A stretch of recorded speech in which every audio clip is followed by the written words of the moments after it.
Reyes y Profetas del Antiguo Testamento. Es la serie que vamos a comenzar en el día de hoy.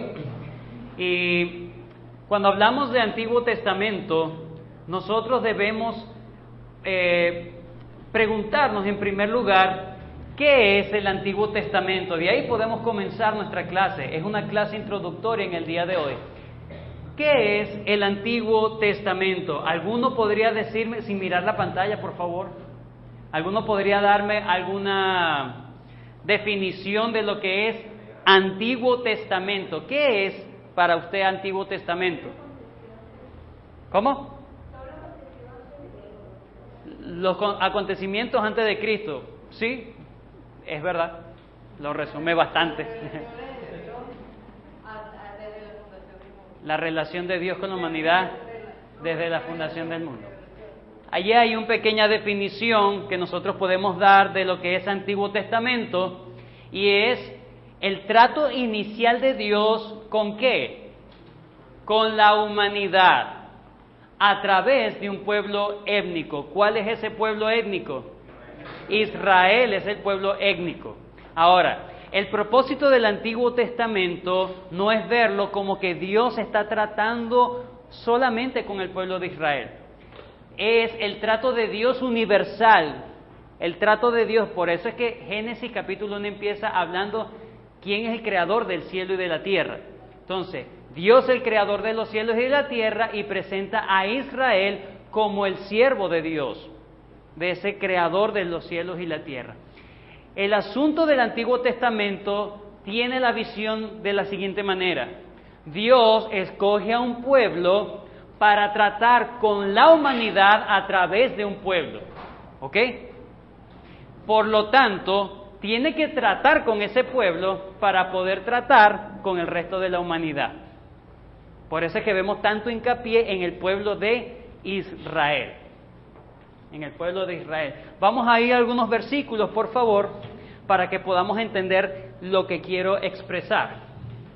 Isaías capítulo 9. Isaías capítulo 9, sí.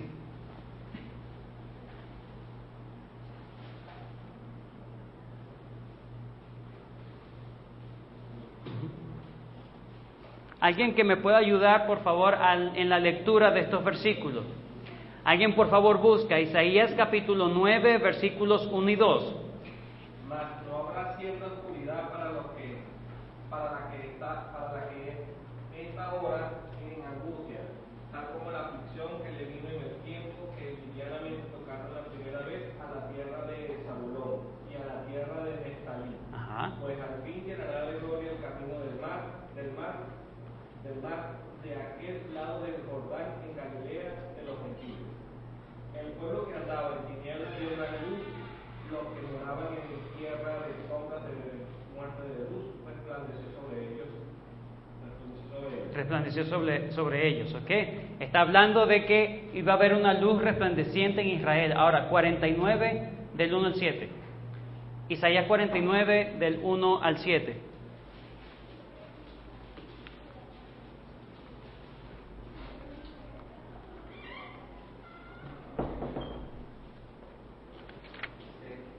Adelante. Costas y escuchar, pueblos lejanos. Jehová me llamó desde el vientre, desde las entrañas de mi madre tuvo mi nombre en memoria. Y puso mi boca como espada aguda. Me cubrió con la sombra de su mano y me puso por saeta bruñida.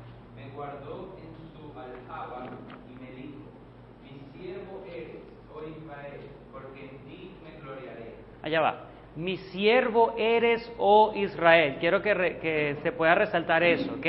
Esa es una profecía en Isaías al pueblo de Israel. Mi siervo eres tú, oh Israel. Sigue, hermano. Pero yo dije: por demás he trabajado en vano y sin provecho. He consumido mis fuerzas. Pero mi causa está delante de Jehová y mi recompensa con mi Dios. Ahora pues, dice Jehová, el que me formó desde el vientre para ser su siervo, para hacer volver a él a Jacob y para congregarle a Israel, porque estimado seré en los ojos de Jehová y el Dios mío será mi fuerza, dice: vos es para mí que tú seas mi siervo para levantar las tribus de Jacob y para que restaures el remanente de Israel. También te di por luz de las naciones, para que seas mi salvación hasta los postreros de la tierra. Entonces, la luz para los postreros de la tierra no es solamente para quién, para Israel, es levantar a Israel para que sea luz de las naciones. ¿Ok? Esa es la visión. Entonces, Israel, como el siervo de Dios, tenía, como dice, lo podemos ver en Éxodo capítulo 19, que dice, ustedes me serán un reino de sacerdotes. ¿Para qué sirve el sacerdocio? Para ser un intermediario entre Dios y los hombres. Israel estaba cumpliendo ese papel como sombra de el verdadero Israel, que es el Señor Jesucristo. Ya lo hemos visto con las clases pasadas, el panorama de la redención. Ahora, si comparamos esos versículos con Mateo capítulo 12, versículo 16, no del capítulo 12 al capítulo 16, sino capítulo 12, versículo 16. Y alguien más que por favor busque Lucas capítulo 2, versículo 29 al 32. Yo voy a buscar Hechos capítulo 13, 46 y 47. ¿Quién tiene por favor Mateo 12, 16? Y les encargaba rigurosamente que no le descubriesen, para que se cumpliese lo dicho por el profeta Isaías cuando dijo: He aquí mi siervo, a quien he escogido, mi amado, de quien se agrada mi alma. Pondré mi espíritu sobre él y a los gentiles anunciará juicio. Entonces, ¿de quién se estaba hablando allí?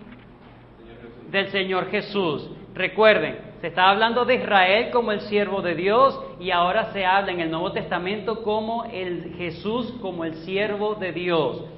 La idea de ser el siervo de Dios es para hacer luz. ¿A quién?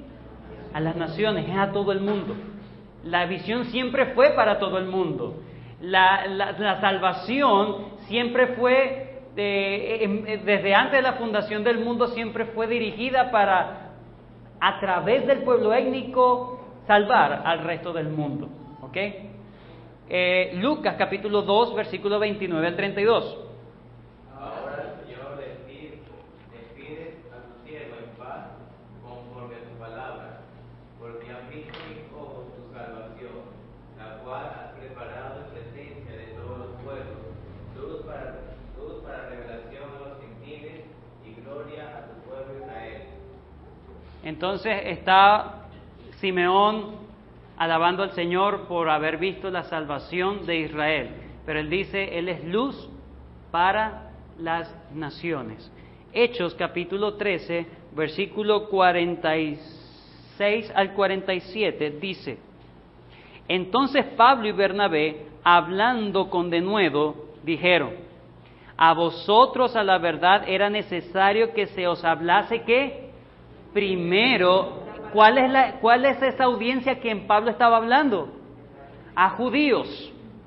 Él estaba en ese momento, por aquí nos dice, no recuerdo el anterior, van a ver que no estaban en Israel, sino que estaban en una sinagoga, en otra ciudad, Antioquía. Ok, entonces, el versículo 46 dice: A vosotros a la verdad era necesario que se os hablase primero la palabra de Dios, mas puesto que la desecháis y no os juzgáis digno de la vida eterna, he aquí nos volvemos a los gentiles, porque así nos ha mandado el Señor diciendo: Te he puesto para luz de los gentiles, a fin de que seas para salvación hasta lo último de la tierra. Algunos piensan que este versículo, de este versículo en adelante, empieza el trato de Dios con el resto de la humanidad. Pues no es así.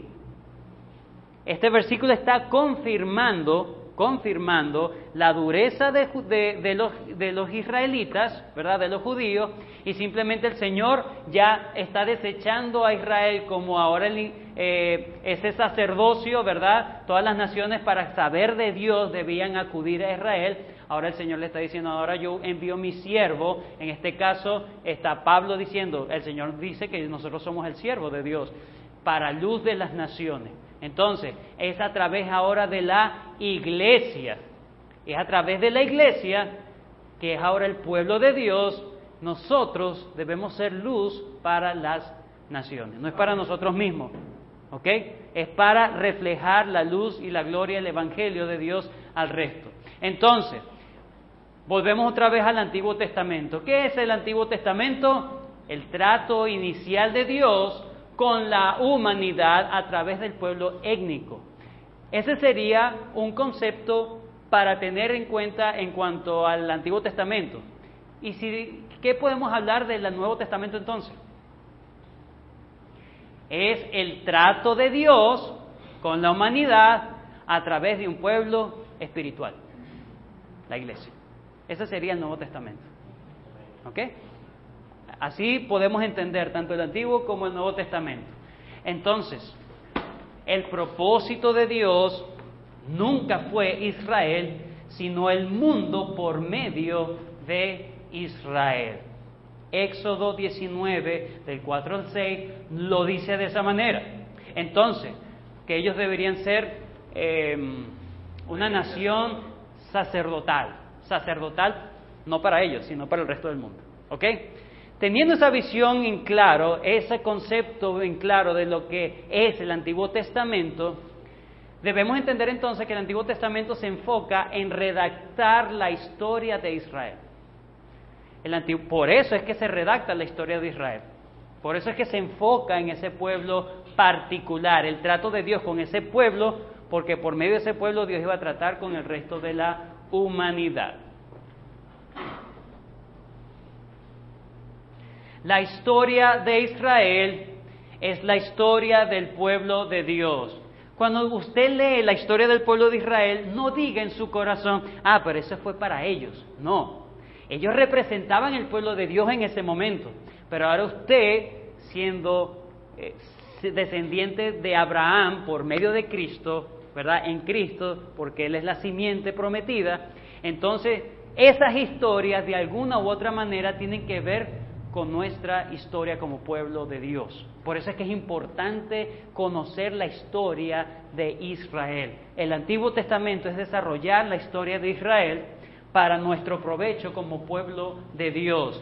Jack Scott dice, la historia del pueblo de Dios que se desarrolla en la palabra de Dios es también nuestra propia historia si hemos creído en el Señor. Nosotros somos también el pueblo de Dios.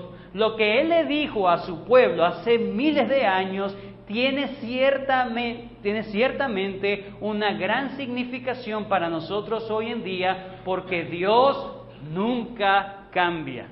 Excelente palabra de este teólogo, Scott. ¿Okay?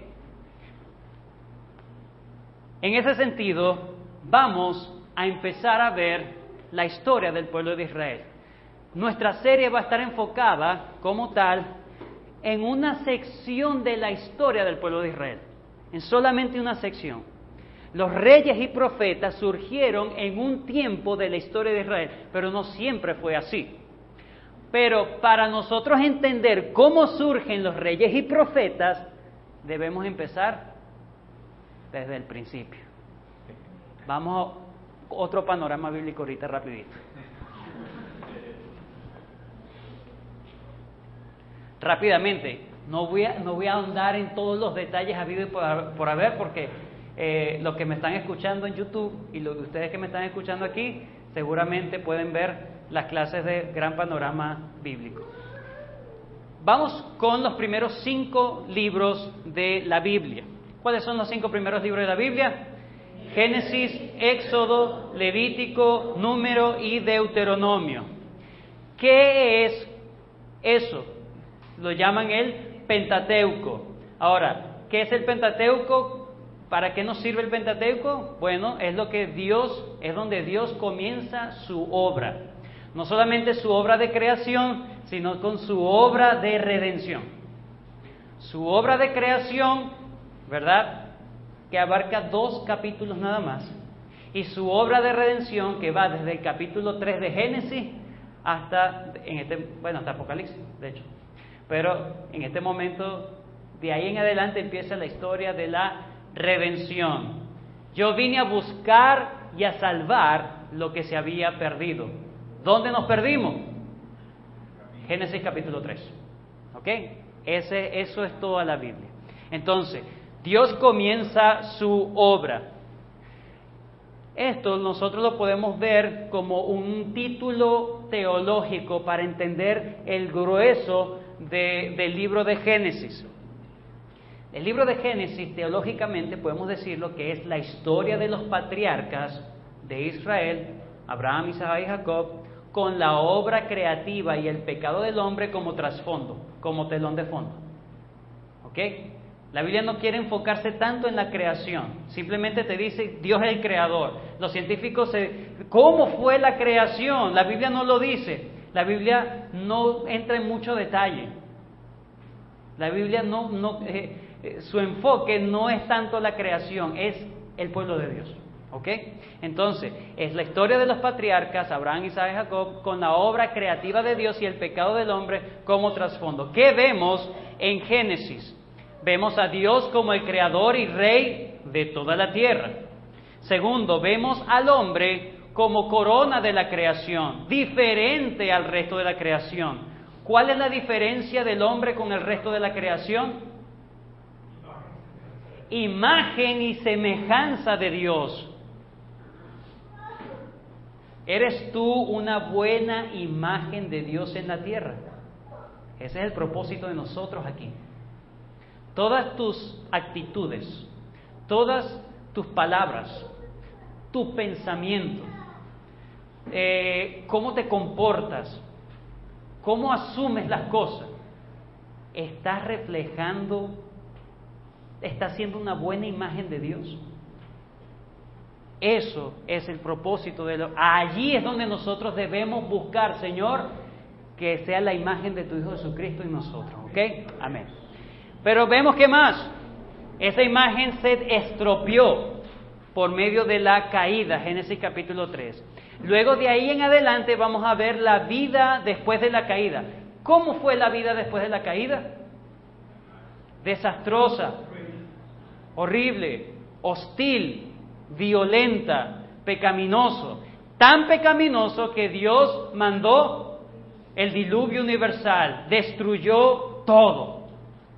Excepto a una familia. Excepto a una familia. ¿Quién fue? Noé. Noé, sus 3 hijos y las esposas de sus 3 hijos. Luego vemos la elección soberana de Dios al pueblo de Israel. Empieza desde Génesis capítulo 12. Allí ahora se nos abre el panorama cómo la historia de la humanidad se va haciendo solamente, se va detallando, especificando en un solo pueblo. Vamos a ver la vida de Abraham, vemos la vida de Isaac. ¿Quién fue Isaac? El hijo de Abraham. ¿Okay? Aunque Abraham tuvo otros hijos, pero el Señor quiere que nosotros veamos específicamente la vida de Isaac. Isaac tuvo 2 hijos, Esaú y Jacob, pero la palabra de Dios habla de que fue Jacob, el elegido. Y vemos que dentro de los 12 hijos de Jacob, el Señor trata muy especialmente con José. Eso va desde el capítulo 37 hasta el capítulo 50. Prácticamente la mitad del libro de Génesis se enfoca en la vida de José. Prácticamente la mitad del libro de Génesis se enfoca en la vida de José. ¿Por qué? ¿Será que José era más importante que Abraham? Porque no se menciona tanto en el Nuevo Testamento, sino Abraham, por ejemplo. ¿Qué tiene que ver José entre los patriarcas y el resto por ejemplo, en Éxodo?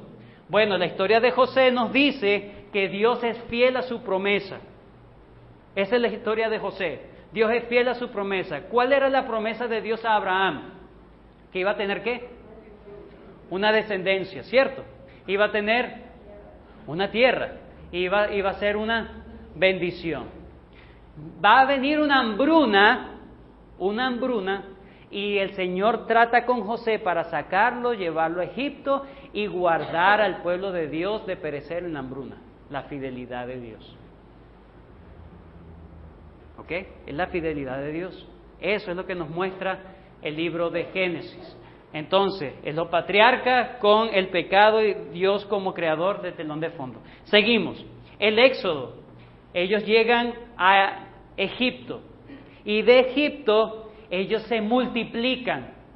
El Señor cumple su promesa de ser de una familia a ser una gran nación. Pero el faraón que se levanta los esclaviza. Duran 400 años esclavos y ahora llega un personaje importante que se llamó Moisés. El título teológico que podemos ponerle al libro de Éxodo es La libertad y el otorgamiento de la ley al pueblo de Dios. Dios lo saca por medio de Moisés. Los primeros capítulos nos mencionan los primeros 40 años de Moisés. Los primeros 40 años de Moisés. Ya en el capítulo 3, en 2 capítulos son 40 años.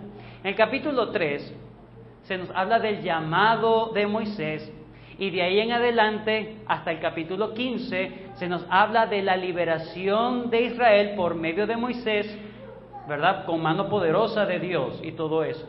Luego ellos llegan, en el capítulo 19, llegan al desierto y el Señor les da su ley y el tabernáculo, ¿verdad? Para que ellos construyan el tabernáculo.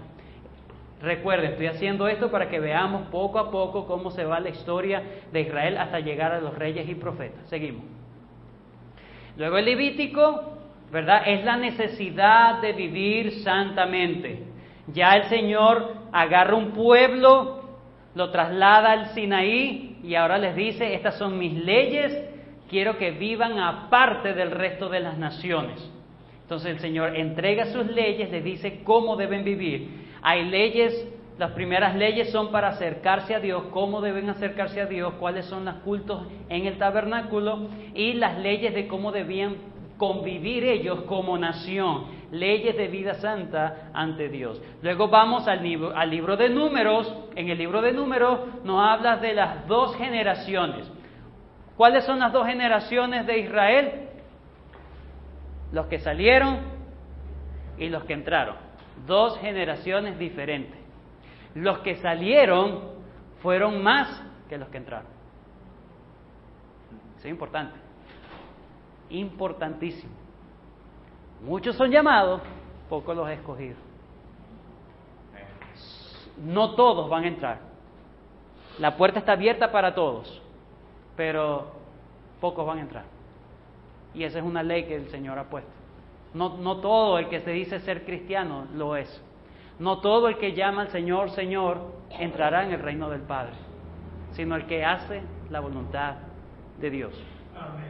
Entonces, aunque todos salieron, todos pecaron y por su pecado vagaron 40 años, ¿verdad? Por su incredulidad vagaron 40 años y entonces fueron sus hijos.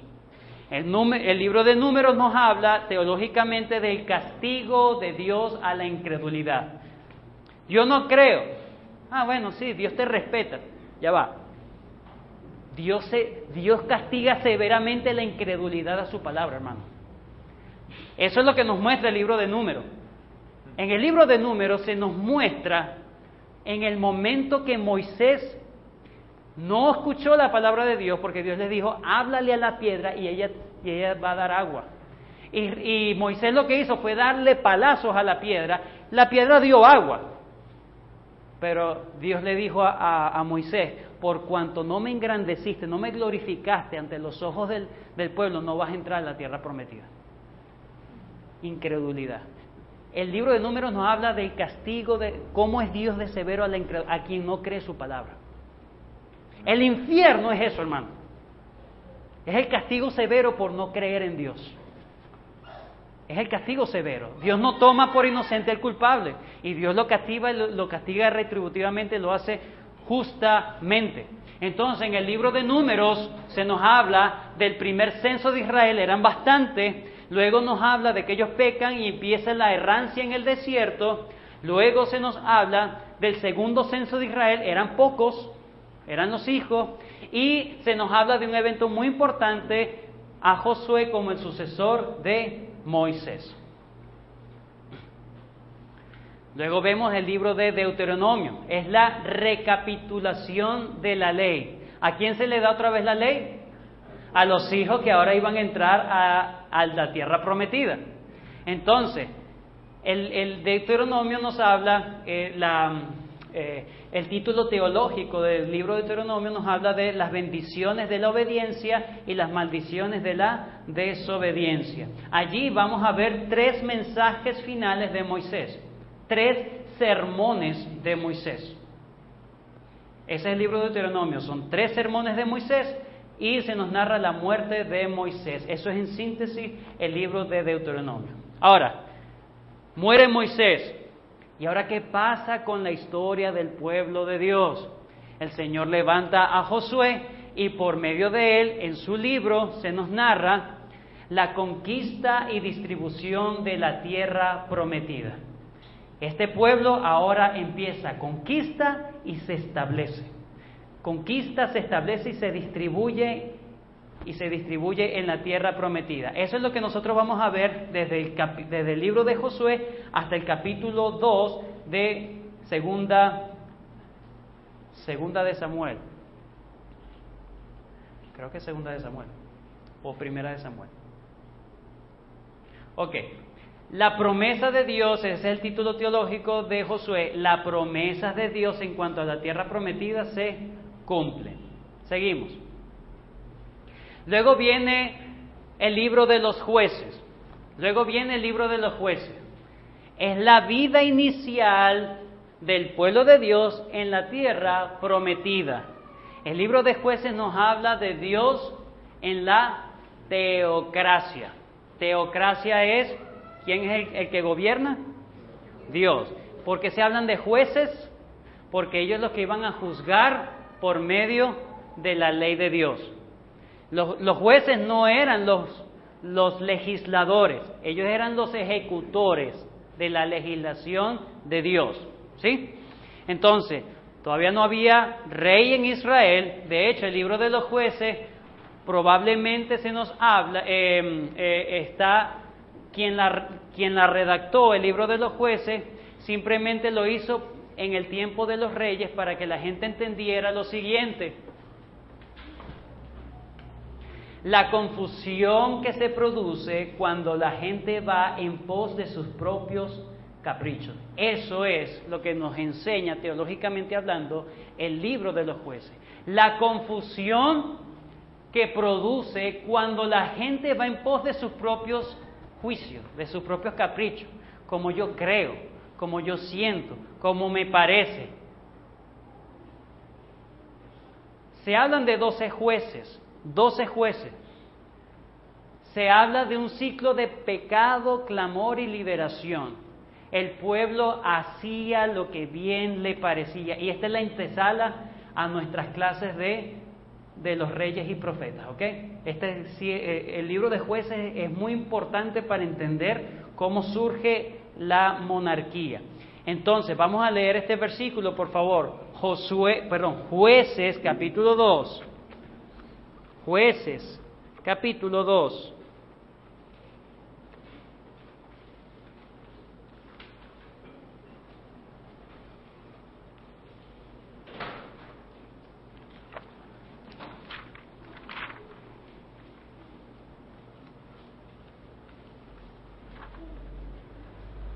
Versículo 16 al 17 dice, Jueces 2, del 16 al 17 dice: Y Jehová levantó jueces que los librasen de mano de los que los despojaban, pero tampoco oyeron a sus jueces, sino que fueron ¿qué? Tras dioses ajenos, a los cuales adoraron, se apartaron pronto del camino en que anduvieron sus padres, obedeciendo a los mandamientos de Jehová. Ellos no hicieron así. Versículo 19 del capítulo 2 también. Mas acontecía que al morir el juez, ellos volvían atrás y se corrompían más que sus padres, siguiendo a dioses ajenos para servirles. e inclinándose delante de ellos, y no se apartaban sus obras ni de su obstinado camino. No anoté el versículo que es muy importante a aquellos que lo saben, que dice, en ese tiempo no habían reyes y cada uno hacía lo que bien le parecía. No lo anoté, pero sí. El último versículo. Está en Jueces. Anarquía, exactamente. Versículo 25 del último capítulo 21. En estos días no había rey en Israel, cada uno hacía lo que bien le parecía. Entonces, todos hacían, deshacían, y Dios levantaba jueces, los libraban chévere, pero después volvían y se corrompían. Cuando se corrompían, el Señor mandaba juicio, y entonces ellos clamaban, Señor, y Dios volvía a levantar otro juez, los libraba de los que los despojaban, de los que los azotaban, los oprimían, y entonces, después de libres, ¿qué hacían? Otra vez se corrompían. Un ciclo. Dice que aumentaba la cuestión. Pero es importante ese versículo. En ese tiempo, cada uno hacía lo que bien le parecía. Por eso es importante la monarquía, cómo surge la monarquía.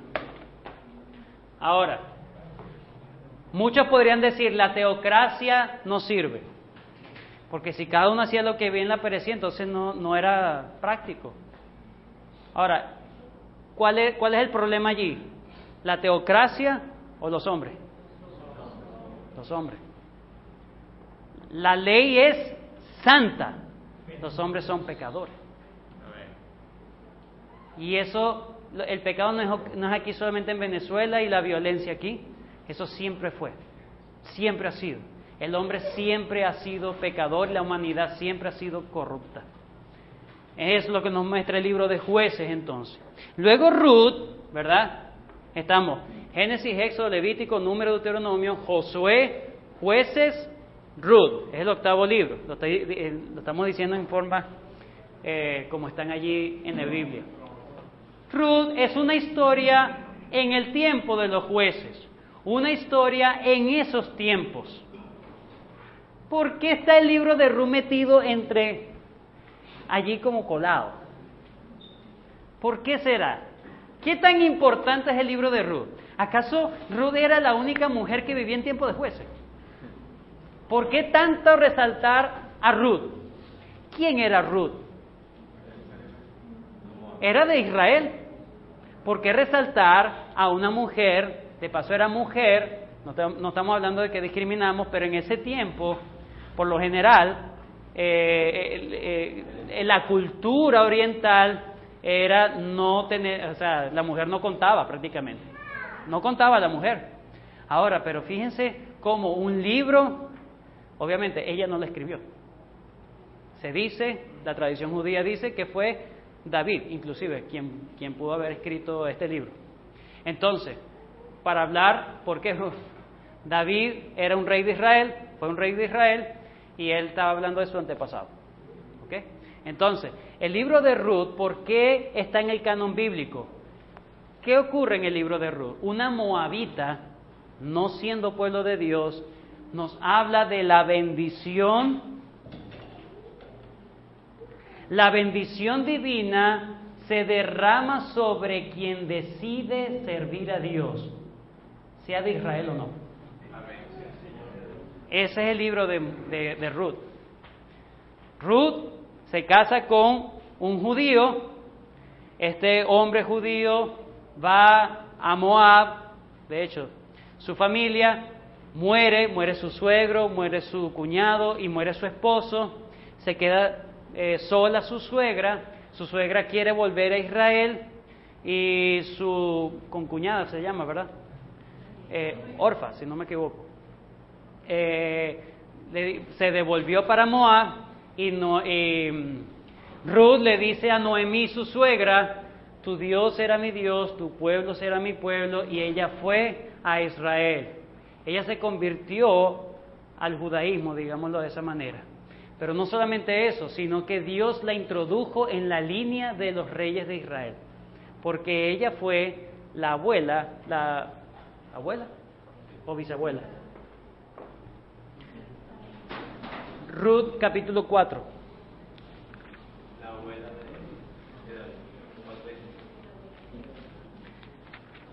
David. Ruth capítulo 4.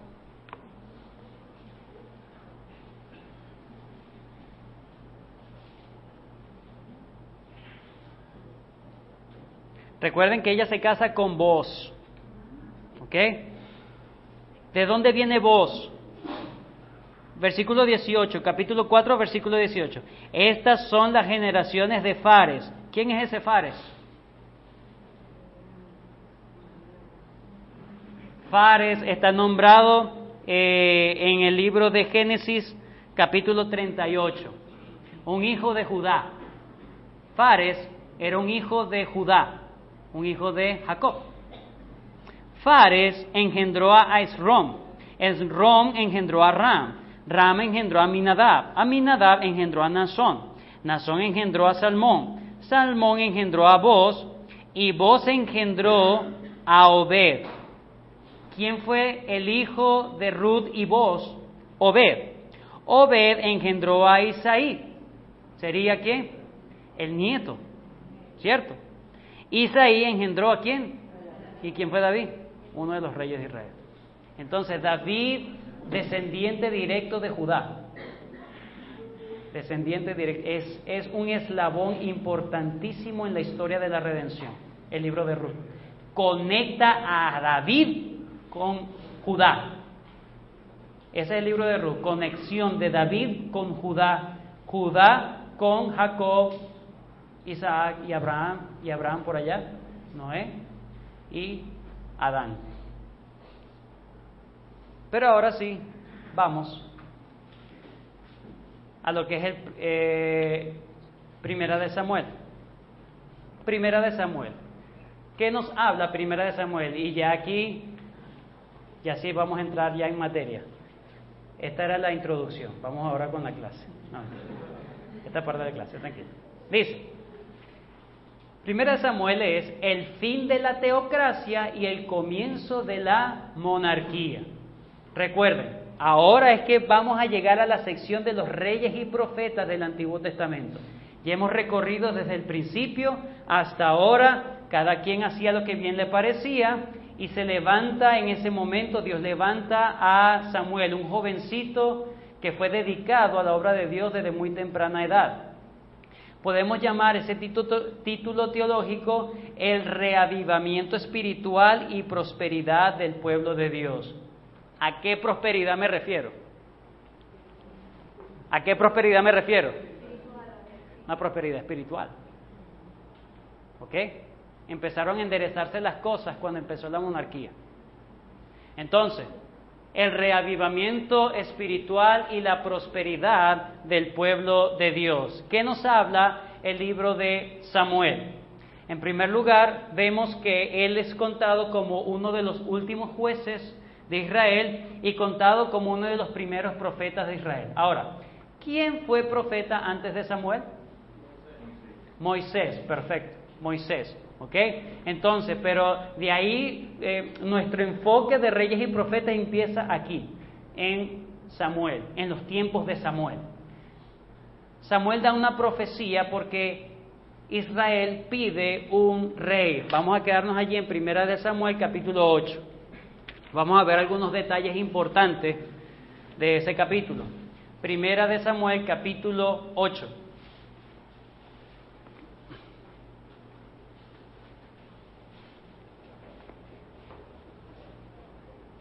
Versículo 1. Aconteció que habiendo Samuel envejecido, puso a sus hijos por jueces sobre Israel. El nombre de su hijo primogénito fue Joel, y el nombre de su segundo Abías, y eran jueces en Beerseba. Pero no anduvieron los hijos por los caminos de ¿quién? De su padre. Ahora, es interesante. Si usted lee el resto de los capítulos, no se le atribuye la culpa a Samuel. Recuerden que aquí hay un contraste también entre Elí y Samuel. Elí ¿verdad? Samuel llega pequeñito ante Elí, pero Elí tenía 2 hijos que eran sacerdotes, Ofni y Fines. Entonces, estos 2 muchachos dicen que hacían desastre porque su papá no los estorbaba. ¿Ok? Entonces la Biblia atribuye la culpa del mal comportamiento de estos dos muchachos a su padre. Pero con Samuel no se lo atribuye. Es interesante. No dice que ellos, simplemente la palabra de Dios dice, ellos no anduvieron en el camino de su papá. Pero no reprocha como que su papá no hizo todo el esfuerzo por enseñarlo. Es decir, tenemos nuestros hijos y no todos debemos hacer el esfuerzo por enseñar la palabra de Dios, pero debemos entender que es Dios el soberano en la salvación de las personas. Y el Señor se encargará.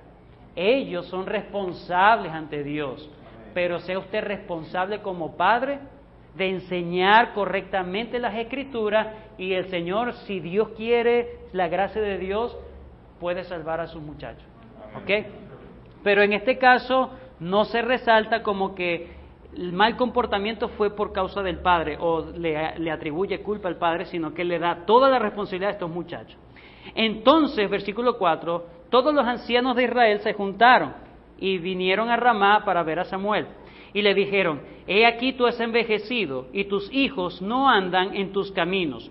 Por tanto, constitúyenos ahora un rey que nos juzgue como tienen todas las naciones.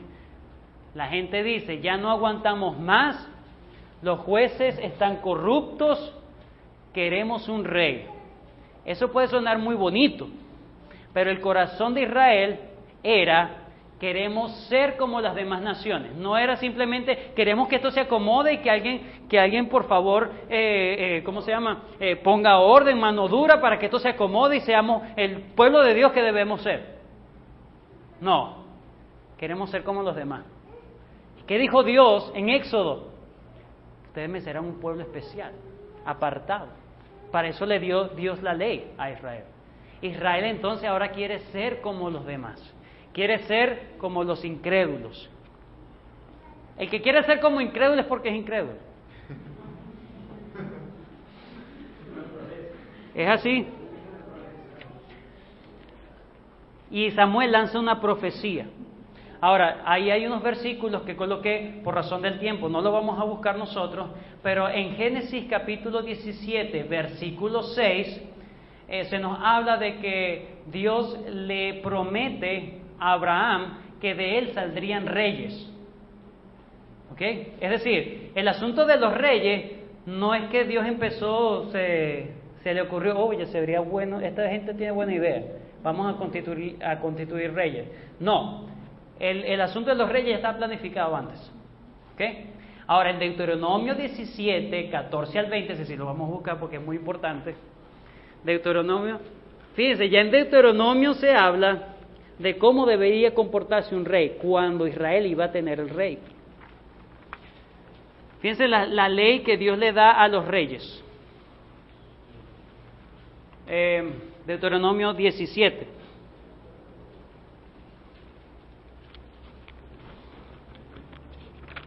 Dice,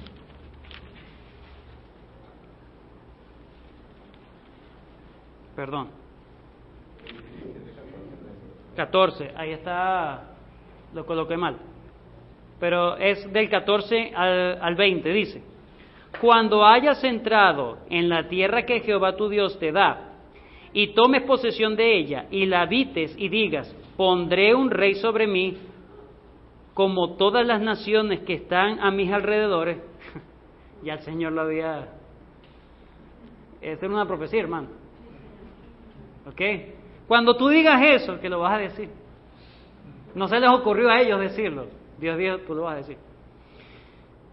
Ciertamente pondrás por rey sobre ti al que Jehová tu Dios escogiere. De entre tus hermanos pondrás rey sobre ti. No podrás poner sobre ti a hombre extranjero que no sea tu hermano.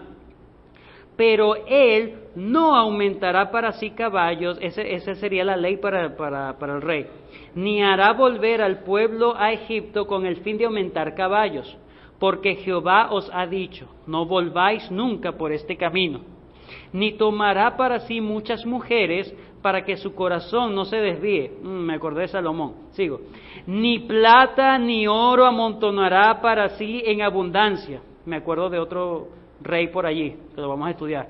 Y cuando se siente sobre el trono de su reino, entonces escribirá para sí en un libro una copia de esta ley del original que está al cuidado de los sacerdotes levitas, y lo tendrá consigo y lo leerá en él todos los días de su vida, para que aprenda a temer a Jehová su Dios, para guardar todas las palabras de esta ley y estos estatutos, para ponerlos por obra, para que no se eleve su corazón sobre sus hermanos, ni se aparte del mandamiento a diestra ni a siniestra, a fin de que prolongue sus días en su reino, él y sus hijos, en medio de Israel. ¿Cuál era el trabajo del rey? Vamos a leer. Estudiar la palabra de Dios. Ese era el trabajo del rey. No era enriquecerse, hacerse de más caballos, inventar, sino copiar lo que ya estaba. No te pongas a inventar. Fortalécete y profundiza en lo que ya está. Ese era el trabajo del rey de Israel. ¿Qué dice Samuel en 1 Samuel capítulo 8? Samuel se siente mal porque el pueblo pide un rey. Vamos a seguir leyendo esa parte. Versículo 6. Pero no agradó a Samuel estas palabras que dijeron, danos un rey que nos juzgue. Y Samuel oró a Jehová. Y dijo Jehová a Samuel, oye la voz del pueblo en todo lo que te digan, porque no te han desechado a ti, sino a mí me han desechado, para que no reines sobre ellos, conforme a todas las obras que han hecho desde el día que los saqué de Egipto hasta hoy, dejándome a mí y sirviendo a dioses ajenos. Así hacen también contigo. Ahora pues, oye su voz, mas protesta solemnemente contra ellos, y muéstrale cómo les tratará el rey que reinará sobre ellos. Y refirió Samuel todas las palabras de Jehová al pueblo que le había pedido rey. ¿Cuál es el oficio de profetizar? El trabajo profético. Remitir la palabra de Dios al pueblo de Dios. Remitir la palabra de Dios al pueblo de Dios. Eso es lo que dice ese versículo. Versículo 10. Y refirió Samuel las cosas que creía que... No. Todas las palabras de Jehová al pueblo que le había pedido. Ese es el trabajo del profeta. Ya vimos cómo era el trabajo de un rey. ¿Cuál era? Estudiar y temer a Dios. Ahora, ¿cuál era el trabajo? Claro, esto lo estoy extrayendo porque está ahí a flor de piel, ¿no? ¿Cuál es el trabajo de un profeta como tal? Simplemente decir lo que dice Dios. No inventar. ¿Será que Dios dice? No, así ha dicho Jehová. Bueno, yo creo que Dios... No, yo creo, yo pienso, me parece, puede ser. No. Así ha dicho Jehová. Ese es un profeta. Remitir exactamente la palabra de Dios al pueblo de Dios. Eso es lo que dice el versículo 10. Voy a decir todos estos versículos, ya estamos terminando. Me queda mucho material. Preparé más material para el día de hoy, pero lo vamos a dejar para la próxima semana. Pero aquí en Deuteronomio 18, del 15 al 19, nos habla de que Moisés le dice al pueblo de Israel, el Señor levantará un profeta como yo. A él oír. Y si usted lo compara con Mateo 17:5, el Señor en la transfiguración, Dios dice, este es mi Hijo amado en quien tengo complacencia, a él oír. Él es el profeta que Moisés había dicho. En Juan 3:34, y Juan 14:10 nos habla de que Cristo no hablaba su propia palabra, sino las que había escuchado del Padre. Cristo es el verdadero profeta. No solamente Dios dice, Él es el profeta, no, Él hizo también el trabajo de profeta. Él no estaba hablando su propia imaginación, su propio pensamiento. Cristo realmente en su vida, Él profetizó. ¿Pero qué profetizó? ¿Cosas del futuro? Cosas del pasado. Lo que ya Dios había dicho. Él simplemente dice que declaraba la palabra de Dios. Empezando desde Moisés por los profetas, le declaraba la palabra de Dios. Y les abrió el entendimiento a sus discípulos para que comprendiesen lo que de Él estaba escrito en Moisés y los profetas. Entonces, ni el Señor Jesucristo habló algo nuevo. El Señor Jesucristo habló la palabra de Dios, las Escrituras, las que ya estaban.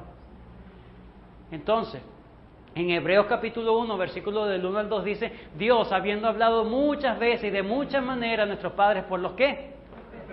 En los postreros tiempos nos habla por medio de Dios. Entonces, el Señor Jesús es el verdadero profeta. Mi punto en este momento es, ¿cómo es el trabajo profético? No es adivinar el futuro, es hablar la palabra de Dios. Ese es el trabajo profético. ¿Cuál fue el mensaje para Israel de Samuel en esos versículos? Lo leemos rápidamente. Versículo 11. Dijo pues, así hará el rey que reinará sobre vosotros. Tomará a vuestros hijos y los pondrá en sus carros y a su gente de a caballo para que corran delante de su carro. Y nombrará para sí jefes de millares y jefes de 50. Los pondrá a sí mismo a que aren sus campos y cieguen sus mieses y hagan sus armas de guerra y los pertrechos de sus carros. Tomará también a vuestras hijas para que sean perfumadoras, cocineras y amasadoras.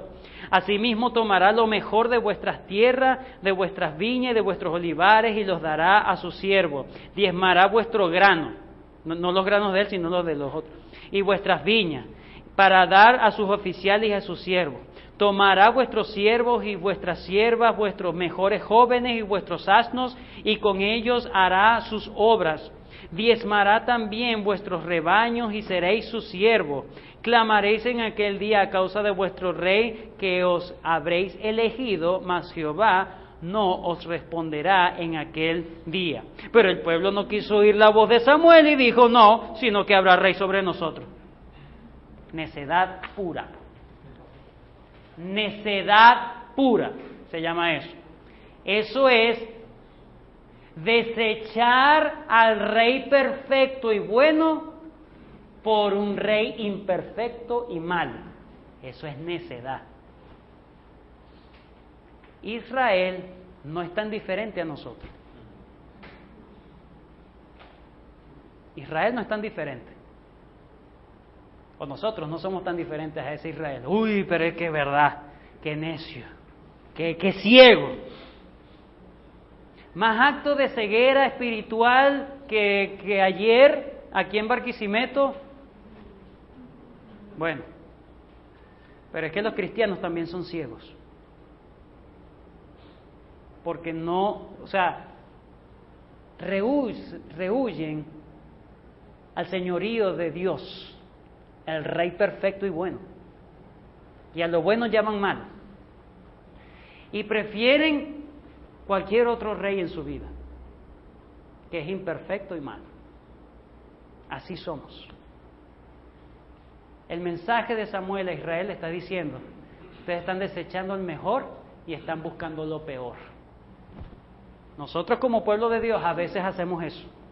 Desechamos la palabra de Dios y nos buscamos cualquier otra cosa, que no es Dios, el correcto. Termino con estas palabras.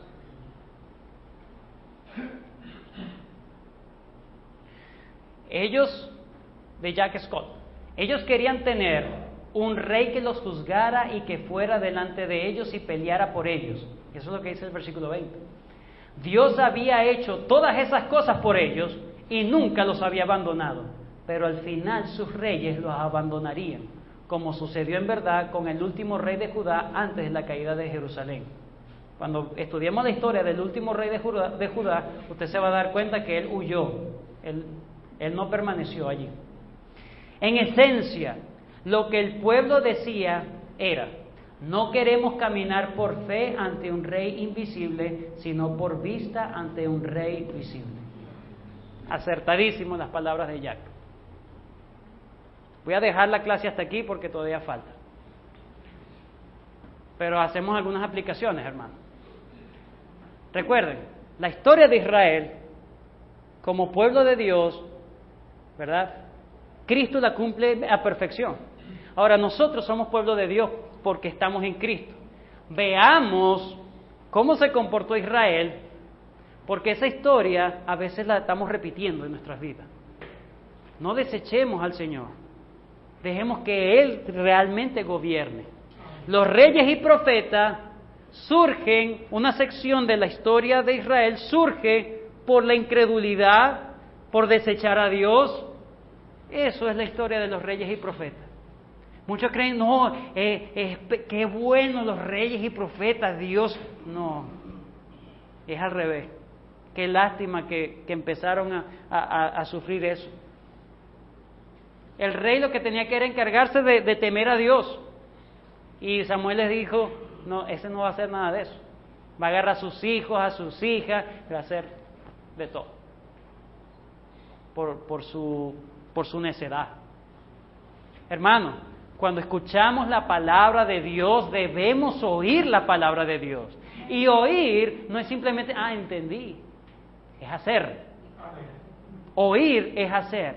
A Él oír, cuando le dijo a los discípulos, escúchenlo, atiéndanlo. No solamente presten atención, sean obedientes a lo que dice. Cuando el pastor aquí se levanta y explica un texto de la Biblia, nosotros debemos estar dispuestos a obedecer. No solamente a oír y se acabó. Debemos procurar obedecer, aplicarlo en nuestras vidas. Que el Señor nos ayude, hermano. Porque este es lo que estamos haciendo hoy. Ahora vamos a entrar cuando empiece el primer rey. Voy a mandar una tarea en el día de hoy. Los que puedan lo anotan. Si no, lo escuchan en sus casas. La tarea es investigar la vida del rey Saúl, la vida del rey David y la vida del rey Salomón. Saúl, David, Salomón. ¿Ok?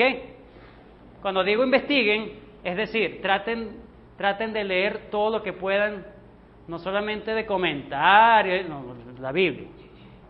La Biblia. Primero la fuente principal. ¿Ok? ¿Cuándo empieza la historia de Saúl? Se los voy a decir acá.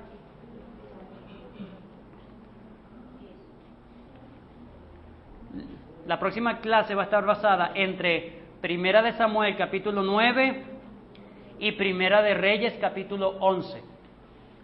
Primera de Samuel capítulo 9, Primero de Samuel capítulo 9 y Primero de Reyes capítulo 11. Primer libro de Samuel capítulo 9 y primer libro de Reyes capítulo 11. No esos dos capítulos, es todo lo que está en medio, ¿ok? Ok, entonces hermanos, terminamos esta clase. Le damos gracias al Señor que podemos introducir esta clase. Nos queda mucho por conocer. Espero que haya sido edificante. No hemos entrado a conocer el primer rey todavía. Eso es lo que quería hacer hoy, pero no nos dio chance. Pero el Señor nos ayuda, hermanos. Lleguen temprano, 10 de la mañana, arrancamos, ¿ok? Un nuevo año, nuevos patrones, ¿ok? Dios les bendiga. Oramos. Bendito Señor, gracias por este momento. Ayúdanos, Señor, a ver, a reconocer, Señor, que a veces te hemos desechado en nuestras vidas y nos hemos sumergido en otra cantidad de cosas y nos hemos descuidado en que tú realmente gobiernes nuestra vida como tú dices. Ayúdanos, Señor, cada vez que escuchamos una palabra profética, que no es más que tu palabra expuesta, Señor. Ayúdanos, Señor, a escuchar tu palabra y a ponerla por obra, a no desechar tu señorío, ayúdanos a hacer, porque cada vez que escuchamos es un mayor peso de responsabilidad, de lo cual tú nos vas a pedir cuenta en la eternidad, Señor. Por eso ayúdanos a conducirnos en temor y temblor todos los días de nuestra vida. Cada vez que escuchamos aquí, ayúdanos, Señor. En este nuevo año, ayúdanos, Señor. Bendícenos, guíanos. Y ayúdanos, Señor, a que todas estas clases que vamos a ver de ahora en adelante hagan mella, Señor, en nuestros corazones. En el nombre de tu Hijo Jesucristo, gracias, Señor, porque siempre estuvimos en tus planes. No fuimos un plan B, siempre estuvimos en tus planes desde antes de la fundación del mundo, solamente que escogiste un pueblo para llevar a cabo tu plan. Gracias porque Jesucristo es tu verdadero pueblo, cumplió perfectamente y todos los que estamos en Cristo somos tu pueblo ahora. Gracias y ayúdanos a seguir caminando en esa vida. En el nombre de tu Hijo Jesucristo. Amén. Amén.